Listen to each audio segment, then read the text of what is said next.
Now, before we start, let me begin by saying that there is a lot that Chick-fil-A has done right. Their earnings per store, or AUV, average unit volumes, are actually at the top of the QSR 50 at 4.4 million per store. And to put that into perspective, the AUV, average unit volumes, of a Subway store, let's go right down here to the bottom of the chart, is a paltry $422,000. So Chick-fil-A locations actually earn 10 times what an average Subway store earns. Now, for those of you who follow the channel here, you'll know I'm not a huge fan of Subway, but despite those impressive earnings, if I had a choice myself personally between Subway or Chick-fil-A, I would choose to invest in a Subway. And we'll cover why in a moment. Now, Chick-fil-A, they've also got a very low franchisee dropout rate. It's less than 5%. And many of their operators are with them 20 years or more. So folks are very happy there. Employee turnover is also quite low at about 60% compared to the industry attrition rate, which is about 100+%. So Chick-fil-A really seems to take care of their employees, and they actually provide incentive programs for hard workers that are showing initiatives and want to move up the ladder. Now, considering how effective these programs are for employees, it's amazing that other franchises actually don't do this. Now, Chick-fil-A at this point, they've got just over 2,000 restaurants. Every single one of them closes on Sundays. And despite having one less day to sell, Chick-fil-A has higher total revenues than many franchises that are open Sundays and have double the locations. Now, the corporate office doesn't hide the fact they're a Christian group.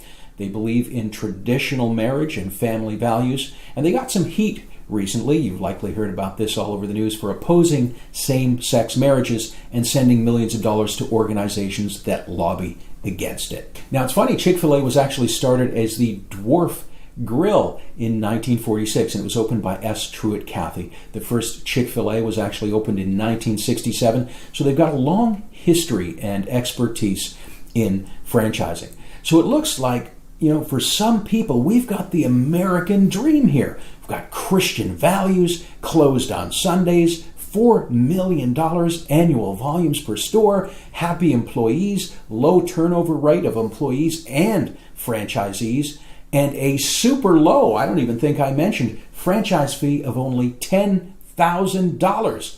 Where do I sign the paper? Now, before we get into the top reasons you might not want to own a Chick-fil-A, it's interesting to note that despite all these good things, you will never see investor groups, single investors, brokers, sports celebrities, or anyone who is looking to build a franchise empire buying a Chick-fil-A.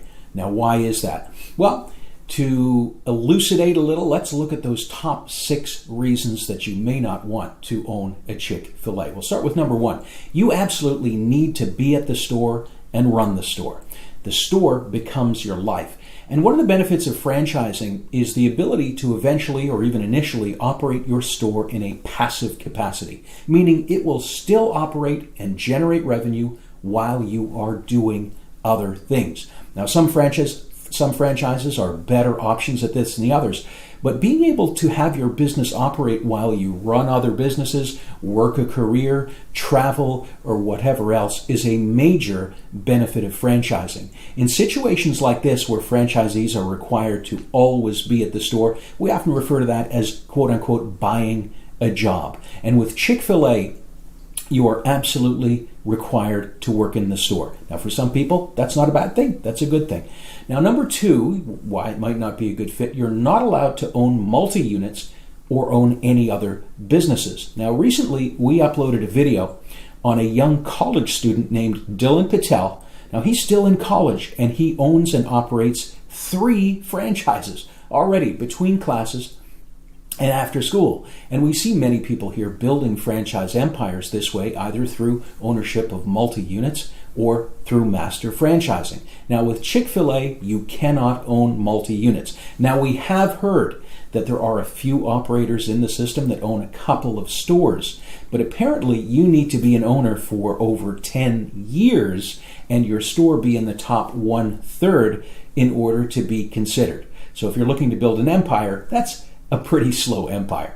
Now, number 3, you own nothing, you build no equity. And this is huge because in a typical franchise arrangement, after you've spent years working hard, building up a business, when it's time to retire or move on, you can sell that business, or if you prefer, pass that over to family members. Franchises that are successful are often worth millions of dollars. In the case of Chick-fil-A, however, you own nothing.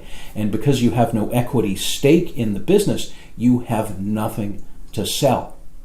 Ownership is always retained by corporate, not you. So are you really, in that case, if you look at it from that perspective, an owner? It's interesting that on Chick-fil-A's own website, they don't refer to their franchisees as owners, but operators. And many states have actually opposed Chick-fil-A, stating that their franchisees are in fact employees, not franchise owners at all, and therefore entitled to employee benefits. Chick-fil-A tells you where you will open the store. You don't choose the location yourself. So if you're not prepared to move your family to where the next store is slated to open, you're going to likely wait a long time.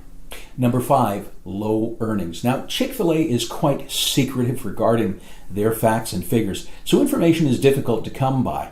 But it appears that the general consensus is that owners receive between 5 to 7% of the gross proceeds of the stores. So let's put that in perspective. At 5%, if your store does $1 million, you get $50,000. $2 million, you get $100,000. $3 million, you would get $150,000, and at $4 million, you would get $200,000. So that would put the average store owner Chick-fil-A earnings at about $200,000 per year at 5%, and about $240,000 per year at 6%. Now, $250,000 a year is a pretty good salary, but from a franchise ownership perspective, only receiving 6% of the gross is very low, and that's just being honest.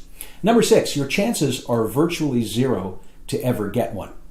Now, again, numbers are difficult to come by, but from what we've heard, Chick-fil-A receives about 20,000 applications every year and awards only between 60 to 80. So the chances of ever actually getting one, even if you're a Christian family man who agrees to abide by their corporate prayer policy and all their other ways of doing business, your chances are slim to none. If you don't have solid references, verifiable family history, roots in the community, or maybe if you're gay, it's never going to happen. Now, in fairness to Chick-fil-A, there are 2 ways to look at this, and both are equally valid. 1, the company is giving hardworking, strong-valued people an opportunity to earn pretty good money and live a solid Christian valued lifestyle. And as we started the video, you can see that they've done some great things. Their numbers are good, very experienced, a lot of great things going on at Chick-fil-A. Another way to look at it is that they are using hardworking folks, keeping most of the store earnings, disallowing expansion or growth by owning other business or other locations. So they're using these people. But let's be honest, would every store be so successful if they allowed their owners to focus on other businesses? I highly doubt it. So we really have a catch-22 here. But based on their success, it would appear that Chick-fil-A has made all the right decisions at the top of the QSR 50, and there's a lot of other positive indicators. Now, one thing I'd like to say here, hopefully after this video, you're beginning to understand why when you call us and say, hey, Robert, what is the best franchise?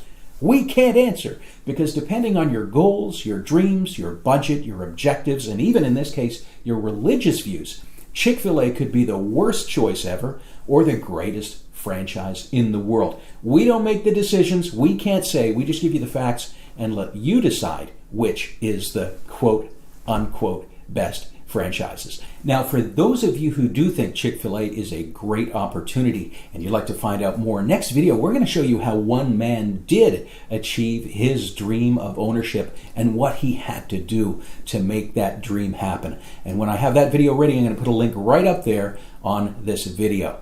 Thanks for watching. Have a great week.